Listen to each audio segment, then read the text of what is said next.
लपे आती है दुआ बन के तमन्ना मेरी Concentrating.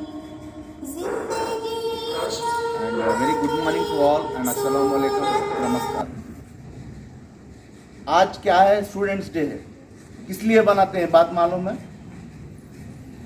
नहीं, शफकत में ये दिन इसको ऐसा बनाए। यूनाइटेड नेशन ऑर्गेनाइजेशन जो यूएनओ है, जो वर्ल्ड का ऑर्गेनाइजेशन, यूएनओ खुद उनके लिए उनके जो कॉन्ट्रीब्यूशंस किए हैं हमारे देश के लिए, उनकी इज्जत करते हुए ये दिन, उनके पैदाश का दिन वर्ल्ड स्टूडेंट्स डे करके मुकर्रर किए हैं। तो समझो कि इतनी इज्जत है उनकी। और वो तो स्टूडेंट्स को बहुत लाइक करते थे। और वो बहुत गरीबी खानदान से, छोटे घर से थे। समझो कि दूर दूर किलोमीटर तक चलते हुए जाना, टायर लेते हुए जाना, पढ़ाई हासिल करने के लिए। और तालीम बहुत इंपॉर्टेंट चीज़ है। और अरबी तालीम हो या इंग्लिश तालीम हो, जो भी हो, तालीम बहुत इंपॉर्टेंट चीज़ है। ऐसा तो मैं सुना हूँ, लेकिन मेरे को तो परफेक्ट नहीं मालूम। एक हिफ्ज, यानी वो भी तालीम हासिल करते हैं अरबी। एक हिफ्ज जो हाफिज कुरान है, एक हाफिज कुरान घर में जब है तो 7 पीढ़ियां तक सवाब आता है। तो समझो कि तालीम की कितनी बहुत बड़ी ये चीज़ है। नॉट ओनली इस्लाम में, पूरे हर मजहब में तालीम के लिए बहुत इंपॉर्टेंस दिया गया है। और इसके लिए हमारे इंडिया में राइट टू एजुकेशन करके ही है, एक्ट है। हमारे संविधान मालूम है आपको? इंडियन कॉन्स्टिट्यूशन में क्या रहता? फंडामेंटल राइट्स रहता। फंडामेंटल राइट्स यानी कि हमारे हक, जो भी हक है। राइट टू एजुकेशन भी हक है, right to live, right to protection of life एक हक है,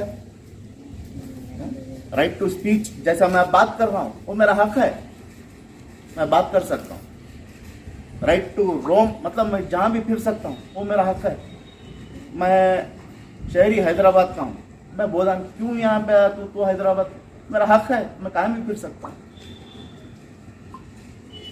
राइट टू लिव और राइट टू, ये आर्टिकल 19, आर्टिकल 14 ये माइंड में रख लीजिए आप।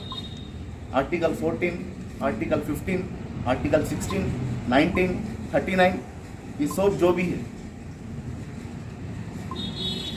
तो यहाँ पे अब्दुल कलाम साहब जो पैदाइश का दिन है, उसलिए वर्ल्ड स्टूडेंट्स डे करके मुकर्रर करें।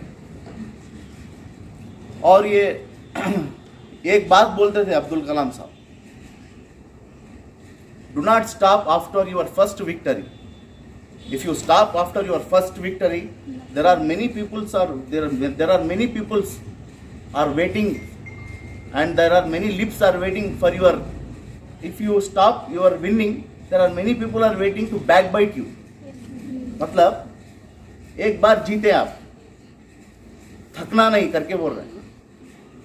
अगर एक बार जीते थके, फिर नेक्स्ट हारे, तो बहुत लोग ऐसा बैठे हैं आपकी बुराई करने के लिए। अरे पहले तो ऐसे लक से जीता है, बाद में देखो असली रंग बाहर पड़ा है, पहले तो लक से जीता है। इसलिए कभी भी थकना नहीं चाहिए। आज मैं बाय गॉड्स ग्रेस आपके सामने हूं, और मैं थक रहा नहीं, इससे आगे जाने की चाह रहा हूं। मतलब जैसा बोले, अरे ये तो लक से बन गया, मैं तो इसको कहाँ है, उतना नहीं है, ऐसे ही फ्लूक में आ गया है ऐसा। तो ये बहुत बात पसंद आई थी उनको। तो उनके बुक से बहुत इंस्पिरेशन मिलता। चाहे तो आप भी पढ़ सकते हो, बोल के इग्नाइटेड माइंड्स बोल के, मालूम है? सिर्फ मालूम है, पढ़ना भी चाहिए। आजकल सोशल मीडिया की आदी बहुत हो गई हर एक को, नॉट ओनली बच्चे, बूढ़े लोगों में भी यूट्यूब खोल के देखते, इतनी आदी हो गई। More the technology leads to something else. ज़्यादा टेक्नोलॉजी अच्छी है, टेक्नोलॉजी बढ़ना बहुत अच्छी चीज़ है, टेक्नोलॉजी से बहुत कुछ सीख सकते हैं। मैं ऐसा, कभी एक नया साइटेशन आया honourable supreme court, high court से, कभी एक नया कानून जारी हुआ, तो उसके लिए बुक तो नहीं छपी जाती जब का जब। ऐसा मालूम पड़ता, नेट से मालूम पड़ता टेक्नोलॉजी। वैसा टेक्नोलॉजी यूज़ करना इम्प्रूव करने के लिए। बोर मार रहा, उससे बात करेंगे, इससे चैटिंग करेंगे। इससे क्या होता? टाइम खराब, चैन खराब, हर चीज़ खराब। आज मैं कितने बहुत सारे केसेस देख चुका हूँ, मैं खुद परेशान हूँ उनको केसेस को देख के। क्या ऐसा मतलब टेक्नोलॉजी को इस्तेमाल करके बहुत ख़राब हो जा रहे हैं आजकल। जो भी समाज है, जो भी सोसाइटी है, छोटे छोटे बच्चे इतना आदी हो गए टेक्नोलॉजी के लिए, उसको पॉजिटिव में यूज़ करो। टेक्नोलॉजी है, नेट है। अब मैं फॉर एग्जांपल एक अब्दुल कलाम साहब की एक बुक बोला हूँ, ignited minds, wings of fire बोल के। अगर आपको बुक मिलने के लिए मुश्किल है, नेट में मारो क्या है ignited minds, wings of fire क्या है। ऐसा वैसा इस्तेमाल करना है आपने को टेक्नोलॉजी।